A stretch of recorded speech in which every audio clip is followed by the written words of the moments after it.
Welcome back to ASHEN Hour. Tonight, we have 6 stories about family. Not the chosen kind, the assigned kind, the ones that came with your last name. These are 6 Reddit posts, all about siblings and in-laws and cousins doing things that should be illegal but mostly aren't. Some of them are funny in a horrified way. Some of them are heavy. The last one stayed with me for a few days after I recorded it. Put it on, do your thing, drift off. I'll be here, narrating while I ride through the lands between. Okay, Story 1. R/relationship advice. Titled, My sister-in-law invited my ex to my wedding. So the poster is a woman, 29, getting married to a man we'll call David. David has an older sister, Lauren, who is 32. Lauren has been, let's say, lukewarm about the wedding. She didn't attend the engagement party, claimed a work conflict. She was passive-aggressive at the bridal shower. She described the wedding venue, in front of the bride, as a little tacky for what they're going for. But the bride wants to keep the peace. It's David's only sibling, so she keeps inviting Lauren to things. She asks Lauren to do a reading at the ceremony. Lauren says no. She asks Lauren to be a bridesmaid. Lauren says no. She finally just sends Lauren a regular invite, and Lauren RSVPs yes, +1. Now, the bride has an ex. We'll call him Connor. They dated for 4 years in their early 20s. It ended badly. Connor cheated. And then when he got caught, he tried to redo the relationship like nothing happened, and the bride, to her credit, said no. They have not spoken in 5 years. Connor is not in any photos in her house. Her family doesn't ask about him anymore. He is sealed in a box in the basement of her brain. The bride does not invite Connor to the wedding. Obviously, day of the wedding. The bride is at the venue, getting ready. Her cousin runs into the bridal suite, slightly out of breath, and says, there's a guy here. He says he's your +1. For Lauren, the bride asks, who? The cousin says, I don't know him. Tall, dark hair. Kind of looks like he hates being in a tux. The bride goes to the window. The bride looks down at the lawn. The bride sees Connor. She sees her sister-in-law Lauren standing next to Connor. Lauren is holding his arm.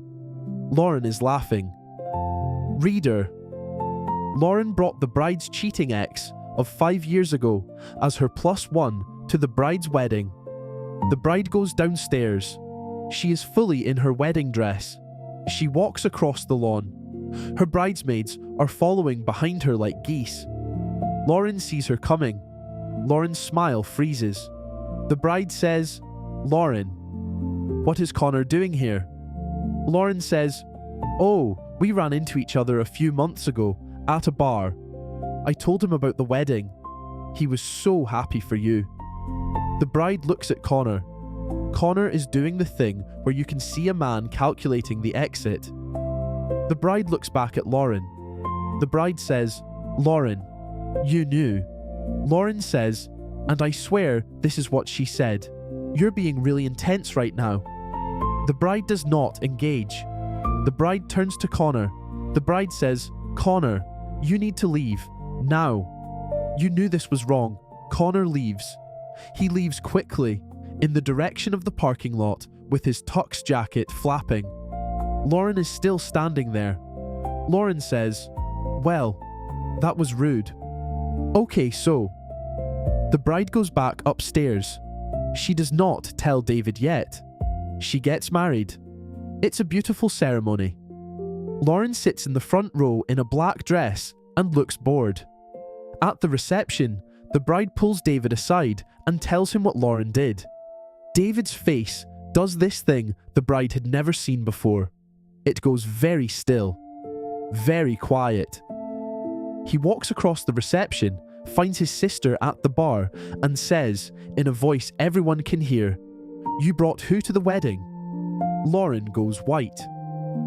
It turns out And this is the bit where the bride's update post breaks the whole thing open.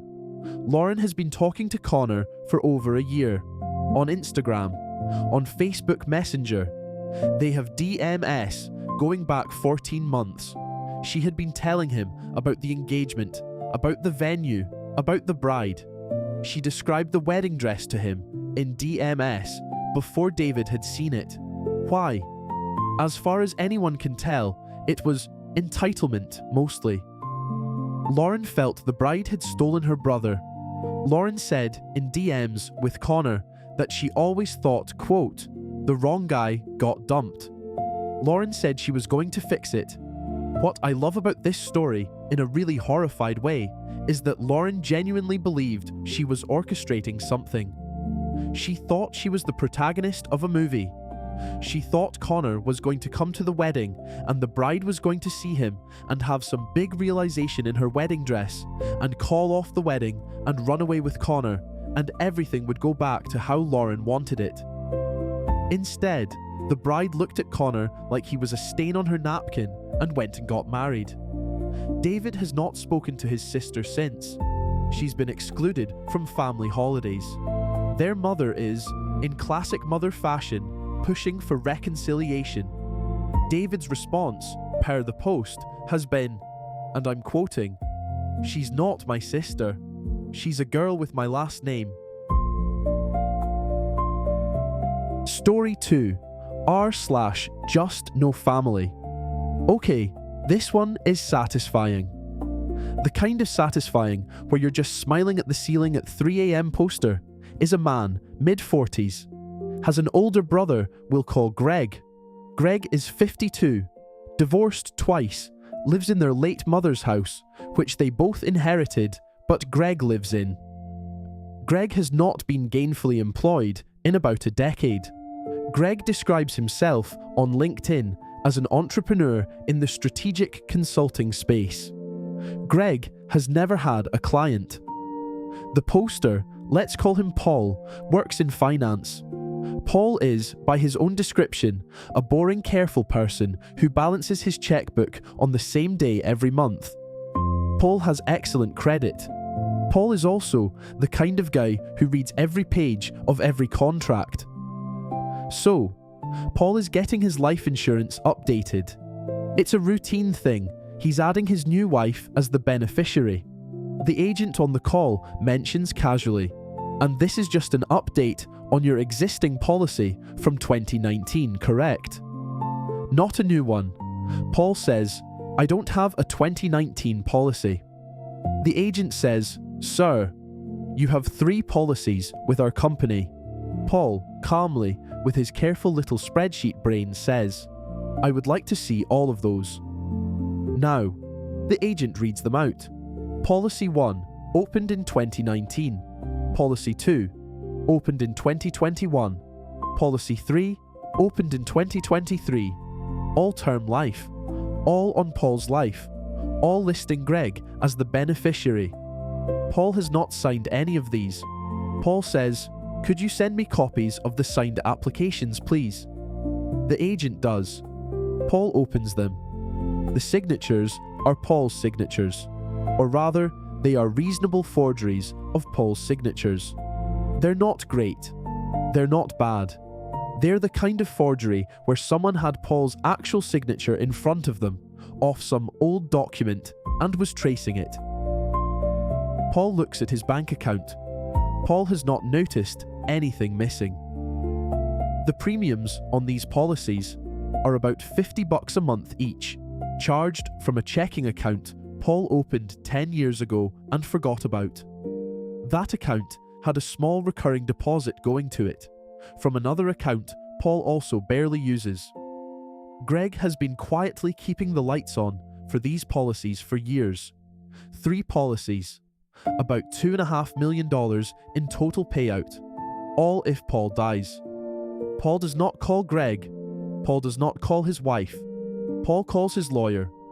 His lawyer says, and this is the part that almost made me laugh, okay, so, before we discuss the criminal angle, are you currently in good health?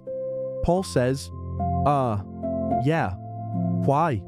The lawyer says, "I'm just trying to gauge the urgency."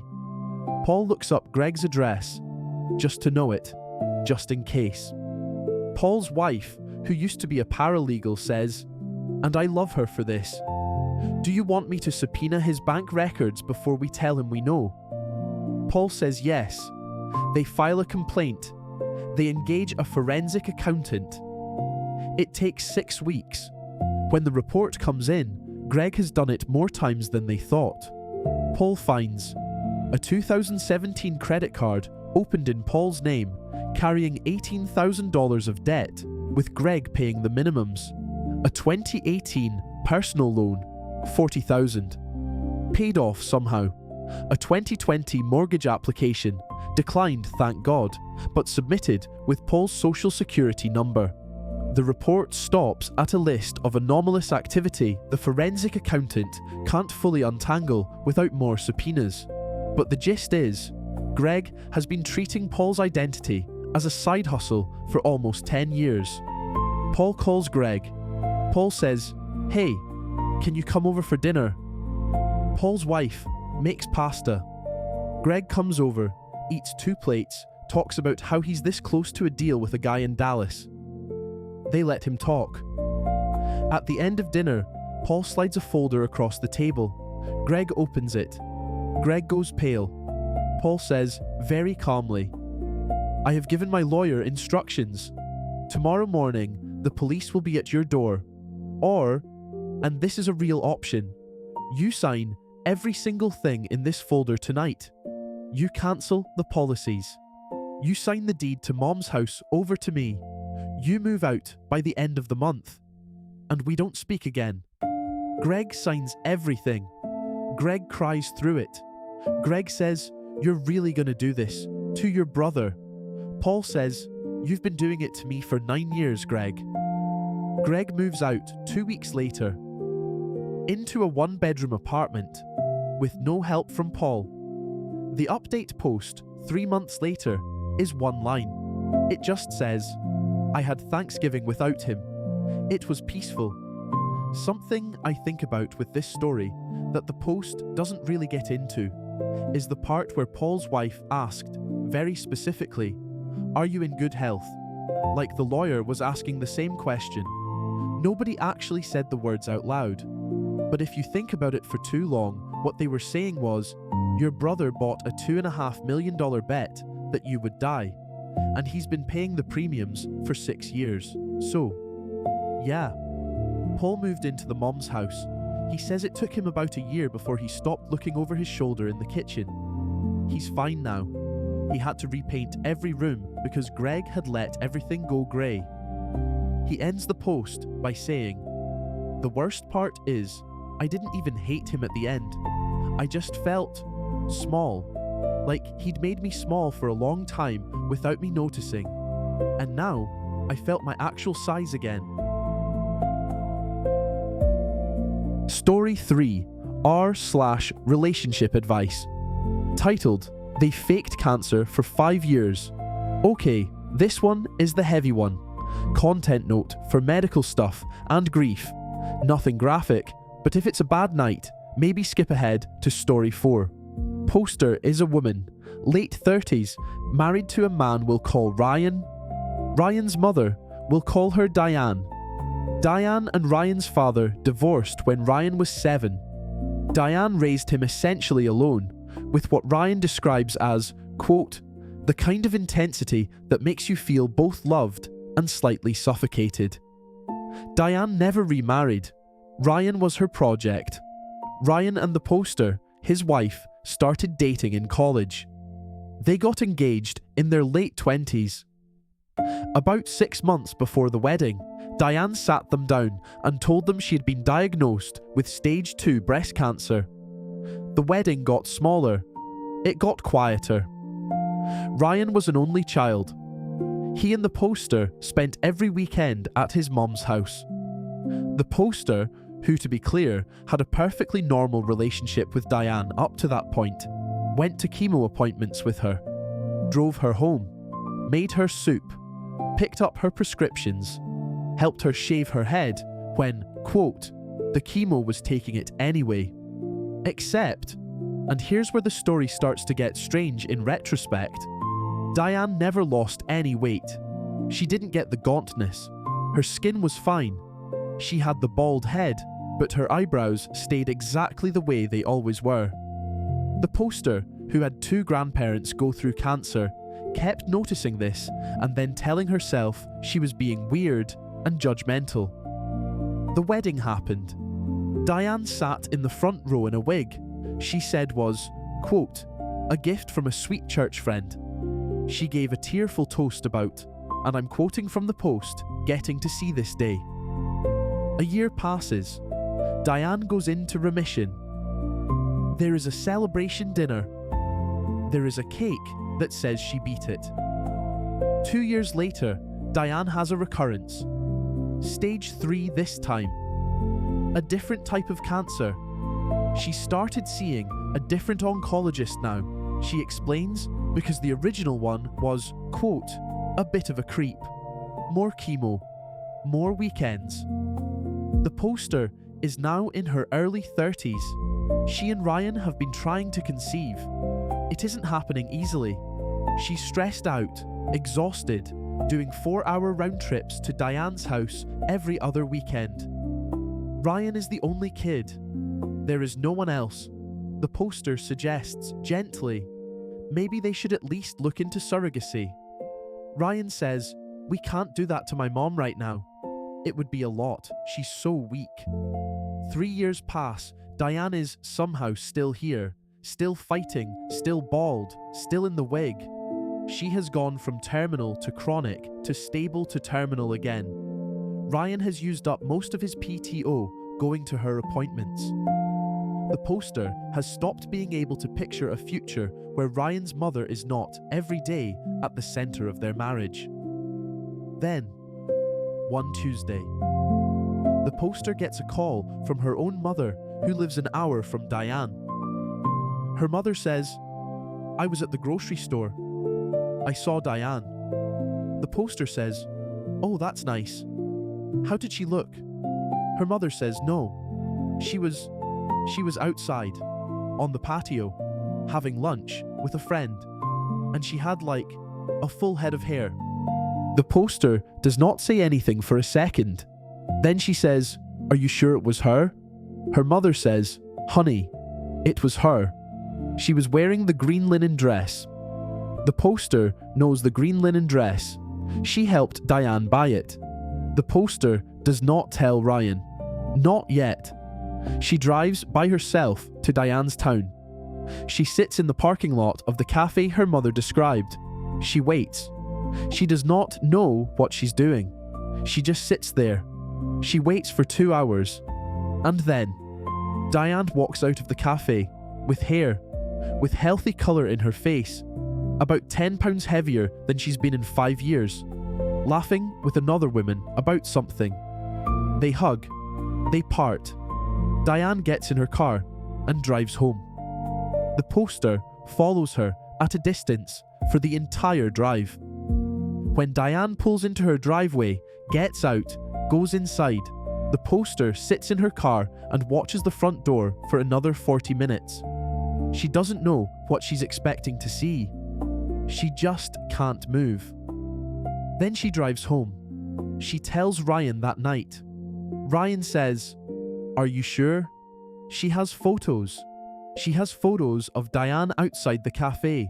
She has photos of Diane at her front door in the green dress with no wig, with hair down to her shoulders. Ryan stares at the photos for, the poster says, about 10 minutes, without saying anything. She said his face went through what looked like every emotion in the encyclopedia, and at the end of it, settled into something flat. He says, we're going over there. Now. They go. Diane answers the door, sees them, sees the photos in Ryan's hand, and just drops the act. Immediately, like a switch flipped, Ryan asks, Mom, how long? How long have you been faking? She says, I was sick, just at the beginning.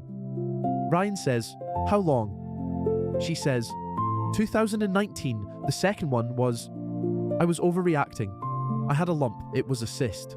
So what Diane is admitting to in that doorway is that the first cancer was real but minor. It was caught early, fully treated, no big deal, and somewhere during that she discovered that her son, who had drifted away from her, who had a fiancé who was building a separate life, was now around all the time. Attentive, tender, worried about her. And once she got better, she could not bear to let that go. So when she found a cyst, 2 years later, she said it was cancer. And when nobody questioned her, she kept saying it. For 5 years, she shaved her own head, she got a wig, she faked appointments, she had medication bottles she'd refilled with sugar pills. When Ryan would come with her to oncology, she'd manufacture a reason for him to wait in the lobby. She was, the poster realized later, never actually inside the oncology office. She would walk in, walk straight through, and walk out a different door, and meet a friend for coffee. The poster says she thinks about that detail more than any other detail, that her mother-in-law had a friend who knew the whole time, who would meet her for coffee while her son sat in the lobby of an oncology clinic he was paying the parking fee for. Ryan and the poster left the house that night and have not been back. Ryan went no contact with his mother. She sends letters.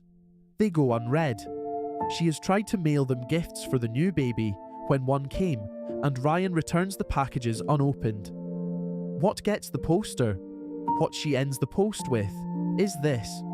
She says, "We lost 5 years. We lost specifically the years where Ryan and I could have started a family more easily. We lost the years where I could have had a normal relationship with my mother-in-law. She didn't take a kidney from us. She took time. And time is the one thing nobody can give back." Story 4. r/AMI the asshole. Okay, we are coming up out of the heavy water. Story 4 is back to absurd territory. I find this one almost funny. Poster is a woman, 26, who has had a tight friend group of about 8 people. She's been the social glue of this group since college. Group chat, weekend trips, birthday dinners. The kind of friend group where you're in 3 different group chats with overlapping subsets of the same 8 people. She also has a cousin. We'll call her Marissa. Marissa is 24. Marissa lives in a different state. Marissa and the poster grew up close, summers together, but as adults, they only see each other at holidays. Marissa, by the poster's description, is quiet, observant, always sort of half listening to your conversation while pretending to be on her phone. So, the poster starts noticing things.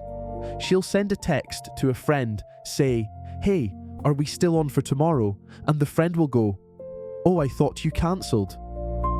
When the poster did not cancel, a friend texts her 3 days late saying happy birthday, when her birthday is in October. And the friend goes, "Oh, weird. I thought I saw you posted that your birthday was last week." A guy she's been seeing, they had been texting for a couple weeks, things were going well, suddenly ghosts her. She runs into him at a bar a month later. He is awkward, defensive, says, "I thought we agreed we weren't compatible." She says, "When did we agree that?" He says, "The long text you sent me." He shows her his phone. There is a long, calm, mature text from her number, explaining that she's not in a place to date right now and wishing him well. The poster did not send that text. Except, and here is where it gets weird, the text was sent from a number that looks almost like her number. Like, exactly like her number, except one digit is different. She has, let's say, for the sake of explaining, the number ending in 4022. The text came from a number ending in 4028. She had not noticed because the contact name on the guy's phone said her name. Someone had set up a number programmed it as her name in his contacts, and then sent that number a text from her name, telling him to delete the original thread. Okay, the poster at this point is calm, extremely calm. The kind of calm where you can feel your heart rate slow down because your brain is going into investigation mode. She goes through her friend group one by one. She asks each of them, "Hey, in the last 6 months, has anything weird happened with my texts? Has anything seemed off?" Each one of them, each one, has had something. A friend got a text from her saying she didn't want to be invited to the next group dinner. Please stop including her. A friend got a text from her saying her boyfriend had been creepy at a party and she didn't want to see him again. That one had caused the friend's relationship to almost break up. A friend got a text from her with screenshots, actual screenshots, of fake messages, supposedly from another friend saying mean things about her. Every single one of these texts came from a number 1 digit off from hers. So the poster starts compiling. She asks her friends to send her every weird text they've gotten from her in the last year. She puts them all in a spreadsheet. There are dozens. This has been happening for about 10 months. She takes the spreadsheet to her brother, who is a software engineer, and her brother goes, "Oh, someone has set up a Google Voice number that looks almost like yours. That is a person doing this on purpose. That is not a glitch." The poster, at this point, has narrowed her suspect list down by process of elimination. She has 8 friends. None of them have a motive. None of them know all 8 other people well enough to coordinate this. Then she goes home for Thanksgiving. At dinner, Marissa, her cousin, asks her casually, "So are you still hanging out with?" And she names one of the friends who got a text from the fake number. A friend Marissa has never met, has never been told about by name. The poster says, "How do you know?" And Marissa flinches. Just for a second. Just one of those tiny micro flinches. And then she says, "Oh, you mentioned her once." The poster has not mentioned her cousin Marissa to any of her friends. Marissa has not been to any group events. Marissa lives in a different state. The poster goes back to her parents' house. She sits on her childhood bed. She opens Instagram. She searches for one of her friends. Her friend's profile is set to private, but there is a follower request from a random account from like 2022 that has been accepted. The friend doesn't remember accepting it. She thought it was someone from work. The random account has 0 posts. It has follower requests pending or accepted with every single member of the poster's friend group. It has been, for years, watching all of them, screenshotting, tracking who's mad at who's dating who's in the group chat without the poster. The account is run by Marissa. I'm not going to dive into the why, because honestly, the post never gets a satisfying answer. Marissa says some version of, "I was trying to help. I thought your friends were bad for you, and you would never see it." She says she was, quote, "looking out for me." She says all of this with a completely straight face.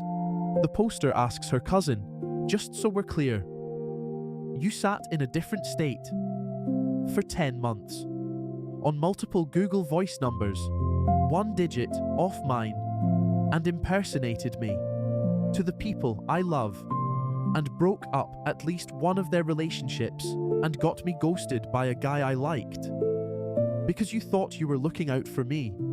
Marissa says, "When you say it that way, it sounds bad." The post ends with, "The poster has filed a police report for the impersonation. The rest of the family has gone full, quote, but she's family. Some have stopped speaking to the poster for, quote, escalating." The poster says, "I finally asked my mom, what would Marissa have to do for you to be on my side? And my mom said, well, That's a complicated question. She says she ends the post the same way every story like this ends. She says, "I think I might just have to lose some people." Story 5. r/JUSTNOFAMILY again. This one's a slow burn. Poster is a man, 32, lives in a small town, the kind of town where the mail still goes through a post office that everybody's known each other at since 1974. Poster has an aunt, his mother's older sister. We'll call her Susan. Susan worked at that post office for 31 years. Susan is what the poster describes as, quote, "the kind of aunt who remembers what colour shirt you wore to your 6th birthday, but has not given you a Christmas present since you graduated college. Attentive in a way that feels like surveillance, even before any of this came out. She has a complete archive of every family event on a chest of 3 ring binders in her dining room. She does not have children of her own. She has, instead, the family." Okay, Poster moved away for college, came back at 22, moved into a small house in the same town, has lived there 10 years. Over those 10 years, things start being a little off.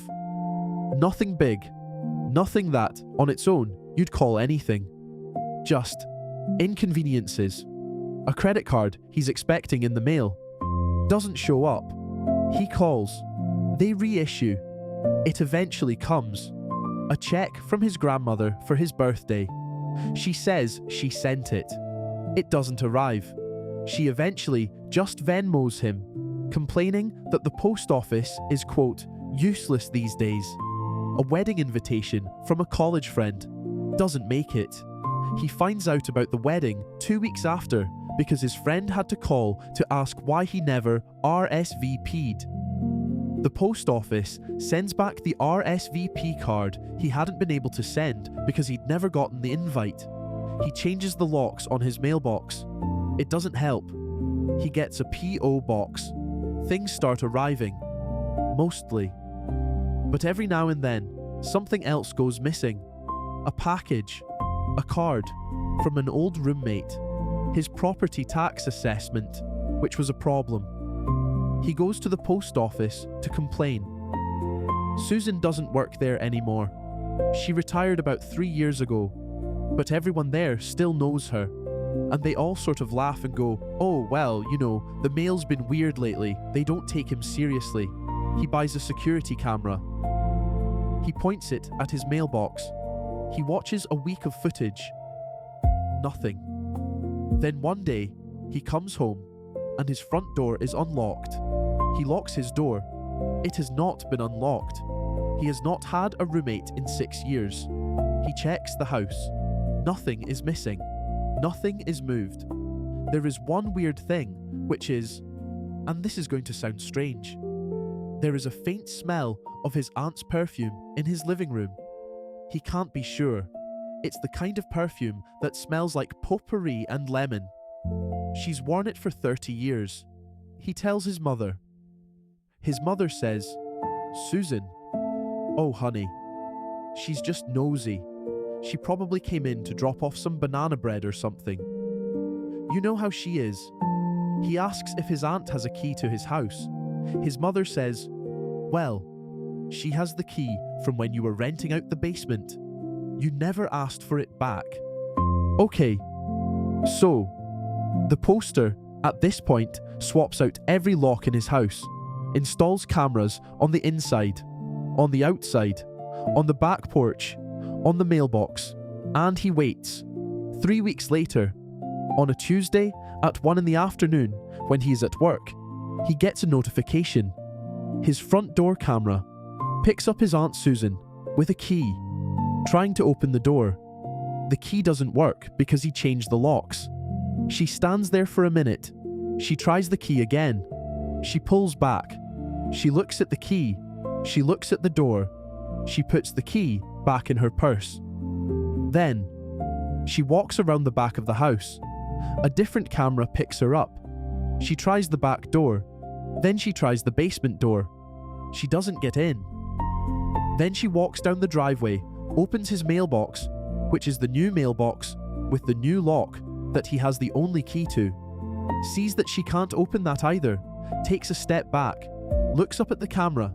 She sees the camera. She stares at it for about 4 seconds, and then she leaves. The poster files a police report. He asks the police what they can do. The police are, very politely, not super interested. It's a small town. Susan is a fixture. Nothing was actually taken. Then the poster's mother calls. She's at Susan's house, helping her organise because Susan, she says, has been, quote, a little overwhelmed lately, and she was looking for something in the spare bedroom and found, quote, well, a lot. The poster drives to his aunt's house. His mother lets him in. She takes him to the spare bedroom. She opens a closet. Inside the closet are 11 file boxes, labelled, in his aunt's handwriting, with his name on them. Inside the file boxes is every piece of his mail, for 10 years, opened, flattened, organised chronologically, credit card statements, bank statements, tax forms, Christmas cards from his grandmother, every wedding invitation, every birthday card with money inside. The money is not in the boxes, just the cards. There is also a separate binder in the closet that is photos of him. At 16, at 20, at 25, some printed off Facebook, some, and this is the part that made the poster sit down on the floor, some are clearly taken from his actual property by someone standing on his porch. Through his window, there are photos of his bedroom. While he was sleeping, his mother, who has spent the last 10 years, every time he complained, telling him Susan was just nosy, sits on the floor with him in front of the closet and starts crying.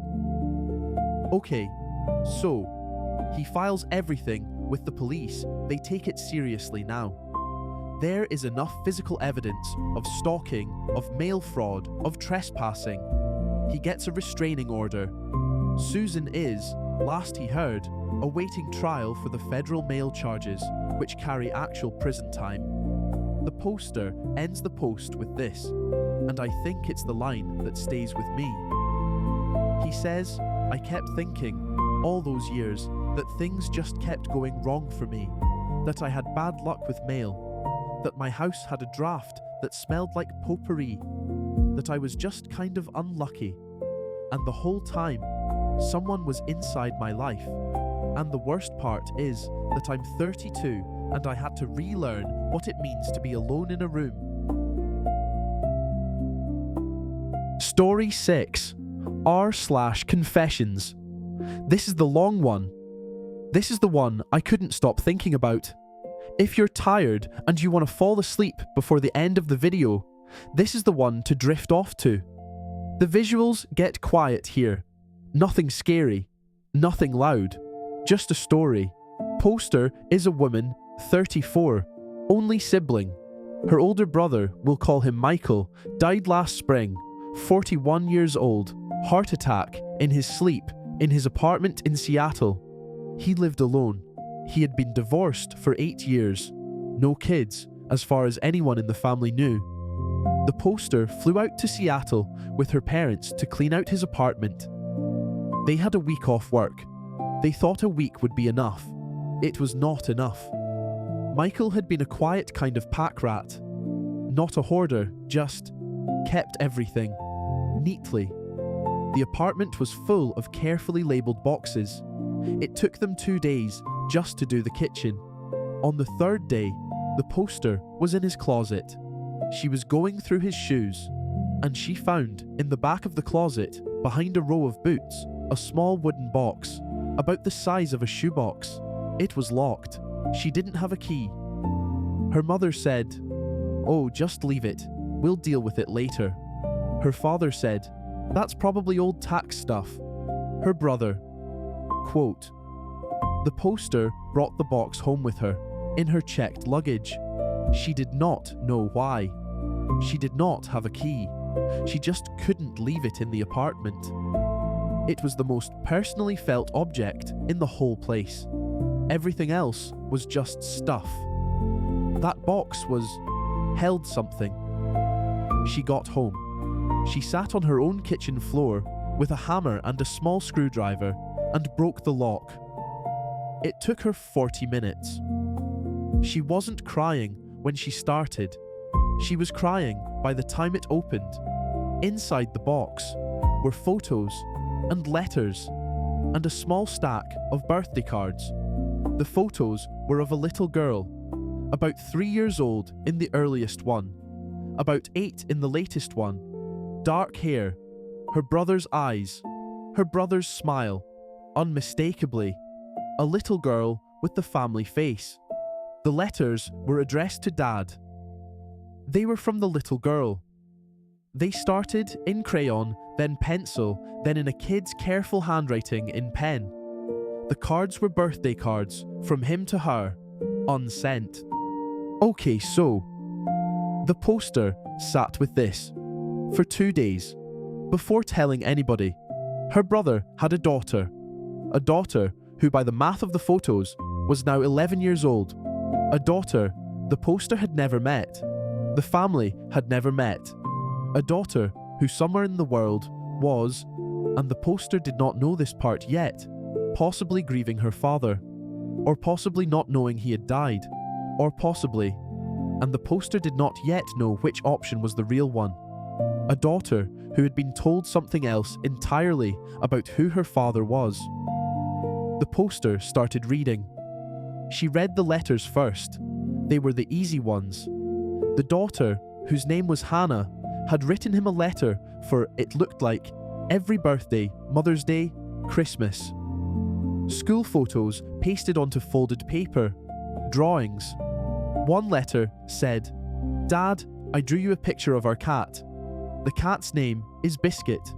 I hope you and your other family are doing well." I had to stop reading there for a minute. The poster called her parents. She went to their house. She brought the box. She sat with them at their kitchen table. Her mother put on a kettle. Her father did not look at the box. The poster said, "Michael had a daughter." Her mother put both hands flat on the table. Her father got up and walked outside into the backyard and stayed there for an hour. The poster opened the cards. The cards he hadn't sent. His handwriting. All of them addressed to Hannah. They got harder to read as they went. The early ones, from when Hannah was a toddler, were short. "Happy birthday, sweet pea. Love, Dad." The middle ones, when she was 7, 8, were longer. About how she should not feel guilty for wanting 2 parents. About how the situation was complicated and not her fault. About how her dad loved her every single day, even on the days he was not allowed to say so. The latest one, from her last birthday, the 10th one, was 3 pages long. It was, I can't quote it directly because the poster did not put the full text in the post, and what she did put in is a lot.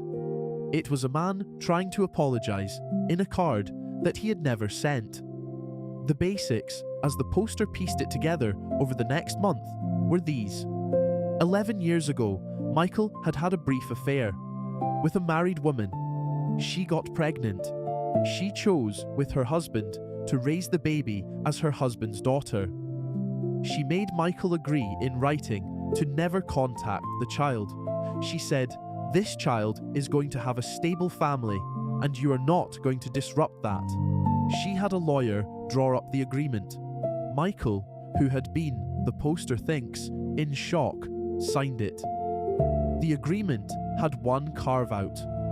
Once a year, the mother would send Michael photos and one letter from Hannah, who would be told they were going to a, quote, family friend. If Michael wanted to, he could send photos and a card back, also through this third party. Nothing else. No contact. No real conversation. Just one letter a year. Michael had kept his end. He had not contacted Hannah. He had received the letters every year. He had written cards back every year, more than one, and never sent any of them. He had. And this is the part that the poster found at the very bottom of the box, taped to the inside of the lid. Also kept a folded piece of paper with a date on it. A date about 6 months out from when he died. The date was Hannah's 12th birthday. Next to the date, in his handwriting, "Tell her." Okay, the poster reached out through a lawyer very carefully to Hannah's mother. Hannah's mother was surprised and then sad. She had not known Michael had died. She had been waiting on this year's photos, and they hadn't come, and she'd assumed he was just busy. They talked for a long time on a phone call. The poster says in the post that she did not know what to expect. She'd been ready for a defensive woman, a lawyered-up woman, a woman who had every reason to keep her family intact and her secret intact and the poster out of her life. Instead, what the mother said was, "I think she should know." She said, "I made the right call 11 years ago. I would make it again. I protected her, and I protected my marriage, and I don't regret it." But he kept his promise. For 11 years, without ever asking for more, and he was going to ask for more on her 12th birthday, and he didn't get to. And so, this isn't really my call to make anymore. So they did it gently, over months, with a therapist. They told Hannah that her mom had a friend named Michael who had passed away and who had loved her very much and who had wanted her to know. They didn't tell her the rest yet. They left it open.